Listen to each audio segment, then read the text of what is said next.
Hello everyone, मैं हूँ किरण शाहपुरी और ये है आप लोगों के लिए कमिंग वीक का साप्ताहिक राशिफल। ये 18 अक्टूबर से लेकर 24 अक्टूबर तक की आपकी टैरो रीडिंग्स हैं, टैरो प्रेडिक्शंस हैं। और सबसे पहले, अगर अभी तक आपने इस चैनल को नहीं सब्सक्राइब किया तो प्लीज़ लाइक, शेयर और सब्सक्राइब करें। इसके साथ साथ अगर आप डेली टैरो रीडिंग में इंटरेस्टेड हैं तो आप मेरा इंस्टा पेज भी विज़िट कर सकते हैं, जिसका लिंक आपको नीचे डिस्क्रिप्शन बॉक्स में मिल जाएगा। और दूसरी बात, इस रीडिंग को आप किसी भी साइन के हिसाब से देख सकते हैं। Sun sign, moon sign, ascendant या फिर नाम के हिसाब से भी राशियां होती हैं, उसके अकॉर्डिंग भी आप इस रीडिंग को देख सकते हैं। और अगर आप मुझसे पूछेंगे तो मैं आपको यही कहूँगी कि जिस साइन को आप अभी तक फॉलो करते आ रहे हैं या फिर जिस साइन के हिसाब से आप अभी तक अपनी रीडिंग्स को देखते आ रहे हैं, सुनते आ रहे हैं, आप उसी साइन को फॉलो करें। तो चलिए जी, शुरू करते हैं कमिंग वीक का साप्ताहिक राशिफल। चलिए स्कॉर्पियोस, आप लोगों के लिए देखें कि कमिंग वीक क्या लेकर आ रहा है, क्या एनर्जीज हैं। तो आप लोगों के लिए प्रोफेशनल फ्रंट के लिए कार्ड्स हैं 7 of cups, reverse and bull. और ये कार्ड्स कहते हैं कि पीछे या फिर इस वीक अगर आप बहुत ज़्यादा अपने गोल, अपने मकसद को लेकर डिस्ट्रैक्टेड हो रहे थे, जहाँ पे आप फोकस ही नहीं कर पा रहे थे, आप कंसंट्रेट ही नहीं कर पा रहे थे, तो कहीं इस वीक आप इन्हीं एनर्जीज़ में से बाहर निकलना चाह रहे हैं। अगेन देखिए, आप सब डिस्ट्रैक्शंस को हटा के अपने गोल, अपने मकसद पे फोकस करना चाह रहे हैं, कंसंट्रेट करना चाह रहे हैं। और कुछ लोगों के लिए हो सकता है कि पीछे या फिर इस वीक अगर कोई डिसीजन आपको लेना था या लेना है और उसी से ही रिलेटेड बहुत सारे ऑप्शंस, बहुत सारी चॉइसेस आपके मन में चल रही हैं, जहाँ पे एक आप ऑप्शन के बारे में सोचते थे तो आपको दूसरा ऑप्शन बेटर लगता था, आप दूसरे के बारे में सोचते थे तो तीसरा आपके मन में आ जाता था। तो कहीं एक ऑप्शन, एक चॉइस को आप फाइनलाइज करते हुए दिख रहे हैं। और कहीं देखिए, कुछ लोगों के लिए हो सकता है कि आप जो भी पाना चाहते हैं उससे रिलेटेड आप विजन बना रहे थे या बना रहे हैं, लेकिन कोई भी कॉन्क्रीट मेजर्स या फिर प्रैक्टिकल रियलिस्टिक स्टेप्स उसको रियलिटी में कन्वर्ट करने के लिए नहीं ले रहे थे। तो इस वीक आप अपने आप को बोल सकते हैं कि बहुत हो गया ख्वाब देखना, बहुत हो गया सपने बुनना, अब कुछ ना कुछ तो एक प्रैक्टिकल रियलिस्टिक स्टेप लेना ही पड़ेगा उसको अचीव करने के लिए। और देखिए, इस पॉइंट ऑफ व्यू से देखें तो इस वीक की एनर्जीज बेटर दिख रही हैं, क्योंकि देखिए फोकस, कंसंट्रेशन बहुत इंपॉर्टेंट होता है सक्सेस लाइफ में लाने के लिए। और कहीं इसी की कोशिश भी किसी लेवल पे आप करते हुए दिख रहे हैं। एंड 7 ऑफ कप्स के नीचे बुल का कार्ड कहता है, do not back down from opposition, show strength and fortitude. तो देखिए, इन्हीं सब चीज़ों से रिलेटेड या फिर अदरवाइज भी किसी लेवल पे किसी तरीके का एक अपोजिशन भी आपको मिल सकता है, यानी कि स्मूथ गोइंग मिलती हुई नहीं दिख रही है। और ये कार्ड बहुत ही क्लियरली बोलता है कि आपने घबराना नहीं है, आपने डरना नहीं है, आपने बहुत विल पावर, बहुत डिटर्मिनेशन के साथ हर चीज़ को डील करना है। और देखिए, अगर हम विल पावर रखें, हार्ड वर्क करें, तो कोई भी चीज़ हमें सक्सेस पाने से नहीं रोक सकती है। और कुछ यही मैसेज कार्ड्स भी आपको दे रहे हैं। और यहाँ पे देखिए, सबके लिए डिफरेंट तरीके का ऑपोजिशन हो सकता है। कुछ लोगों के लिए एक्सटर्नल हो सकता है, सर्कमस्टांसेस, लोगों या सिचुएशन की तरफ से हो सकता है। और कुछ लोगों के लिए इंटरनल थिंकिंग या किसी बिलीफ सिस्टम की वजह से ही हो सकता है कि आपको कोई अपोजिशन मिल रहा है।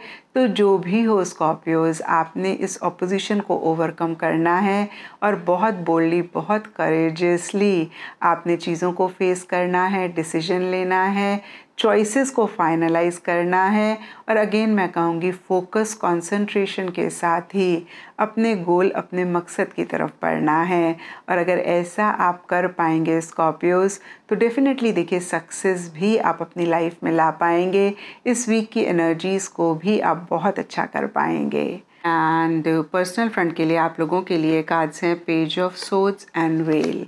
तो देखिए, पेज ऑफ सोर्ड्स का कार्ड कहीं इमेच्योर एनर्जीज़ की बात करता है, फ्रस्ट्रेशन, इरिटेशन की बात करता है, कहीं लॉजिकल थिंकिंग की बात करता है। और कुछ ऐसा ही इन जनरल या फिर स्पेसिफिकली आपके पर्सनल फ्रंट में रहता हुआ दिख रहा है, जहाँ पे छोटी छोटी सी चीज़ों को लेकर आप इरिटेट हो सकते हैं, फ्रस्ट्रेट हो सकते हैं और कहीं लॉजिकली चीज़ों को डील कर रहे हैं लेकिन इमेच्योर लॉजिक मुझे ज़्यादा दिख रहा है। आप काफ़ी डिफेंसिव भी होते हुए दिख रहे हैं और कहीं देखिए बहुत अलर्ट, बहुत कॉशियस, बहुत कॉन्शियस भी चीज़ों को लेकर होते हुए दिख रहे हैं। तो देखिए अलर्ट होना, कॉशियस होना बहुत अच्छी बात होती है, लेकिन जब यही चीज़ें हम ओवर करते हैं तो खामखा हम परेशान होते हैं। और कुछ स्कॉर्पियोज़ के लिए कुछ ऐसा ही दिख भी रहा है। किसी फ़ोन कॉल, किसी न्यूज़, किसी मैसेज, किसी ईमेल का आप वेट कर रहे थे, तो इस वीक आपको मिल सकता है, लेकिन कहीं वो आपको डिसअपॉइंट भी कर सकता है। या मैं कह सकती हूँ कि इतना प्लीजिंग या फिर इतना अच्छा मैसेज या फ़ोन कॉल आपको नहीं मिल रहा है। और कहीं देखिए आप किसी चीज़ को जानने के लिए भी बहुत क्यूरियस होते हुए दिख रहे हैं, कहीं बहुत ज़्यादा। कुछ स्कॉर्पियोज़ के लिए मुझे दिख रहा है कि किसी चीज़ को लेके एक जासूसी भी आप कर रहे हैं। और स्पेशली देखिए रिलेशनशिप्स में या लव लाइफ में लोग पार्टनर को बहुत सोशल मीडिया पे स्टॉक करते हैं। तो जो लोग रिलेशनशिप में हैं और इस रीडिंग को देख रहे हैं, तो आपके लिए देखिए ये भी हो सकता है कि आप अपने पार्टनर के बारे में कुछ जानना चाह रहे हैं या फिर उनको सोशल मीडिया पे बहुत स्टॉक कर रहे हैं। नहीं तो इन जनरल ही आप और इन्फॉर्मेशन गैदर करना चाह रहे हैं और ज़्यादा अगेन चीज़ों के बारे में जानकारी हासिल करना चाह रहे हैं। तो देखिए ओवरऑल के लिए, पर्सनल फ्रंट के लिए कहीं ठीक ठाक सी एनर्जीज दिख रही हैं, या मैं कह सकती हूँ बहुत ग्रेट नहीं हैं। और बहुत इंपॉर्टेंट है स्कॉर्पियोज की इन एनर्जीज़ में से आप अपने आप को बाहर निकालें। मैंने हमेशा कहा है एनर्जीज़ दलदल की तरह होती हैं और अगर हम एफ़र्ट करके अपने आप को इसमें से बाहर नहीं निकालते तो फिर हम बहुत डीप जाते हैं। तो यहाँ पे देखिए कुछ स्कॉर्पियोज़ का या जो भी लोग उनके आसपास हैं, कम्युनिकेशन, कॉन्वर्सेशंस बहुत ब्लंट, बहुत स्ट्रेट फॉरवर्ड हो सकती हैं, जिसकी वजह से भी कुछ इश्यूज़, कुछ मसले रह सकते हैं। और ऐसा भी स्कॉर्पियोज़ आप पाएँ तो इस चीज़ को भी ज़रूर चेक करके करेक्ट करें। और देखिए पेज ऑफ सोर्ड्स के नीचे यहाँ पे वेल का कार्ड कहता है ग्रेट वरी ओवर नथिंग। तो देखिए बहुत ही क्लियरली ये कार्ड कहीं क्लैरिफाई भी कर रहा है कि जो भी आपकी एनर्जीज़ हैं कहीं उसका कोई तत्व नहीं है, कहीं उसका कोई बेस नहीं है। यानी कि अगर आप इरिटेट हो रहे हैं, फ्रस्ट्रेट हो रहे हैं, तो उसका कोई बड़ा रीज़न नहीं है, या मैं कह सकती हूँ कि उसका कोई कारण नहीं है। आप फिक्र कर रहे हैं, आप चिंता कर रहे हैं और कहीं अगेन मैं कहूँगी कि अननेसेसरी फिक्र, अननेसेसरी चिंता कर रहे हैं जिसका कोई बेस नहीं है। तो देखिए स्कॉर्पियोज़ फिर से इन एनर्जीज़ में से अपने आप को बाहर निकालना बहुत इम्पॉर्टेंट है।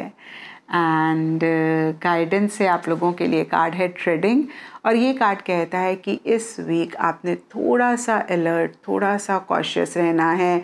आपने इम्पल्सिव नहीं होना, आपने जल्दबाजी नहीं करनी और कहीं अपनी इनर वॉइस, अपनी गट फीलिंग को आपने फॉलो करना है।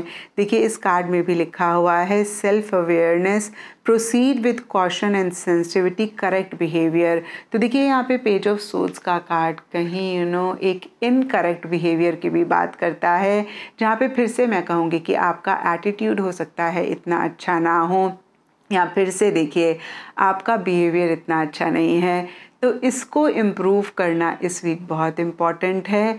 और फिर से देखिए अपनी इनर वॉइस को आप ज़रूर सुने, उसको ज़रूर फॉलो करें और थोड़े से कॉशियस, थोड़े से अलर्ट अपने बिहेवियर को लेके या फिर अपनी सराउंडिंग्स को लेकर इस वीक आप ज़रूर रहें। एंड एस्ट्रोलॉजी से आप लोगों के लिए टॉरस का कार्ड है और इसके हिसाब से वाइट एंड टर्कोइज कलर्स इस वीक आप लोगों के लिए लकी रह सकते हैं। एंड सिग्निफिकेंट डे आप लोगों के लिए होगा फ्राइडे। तो ये था स्कॉर्पियोज आप लोगों के लिए कमिंग वीक का साप्ताहिक राशिफल। और नीचे मुझे कमेंट सेक्शन पे ज़रूर बताएं कि ये कितना आपके साथ रेजोनेट किया, कितना आप कनेक्ट कर पाए।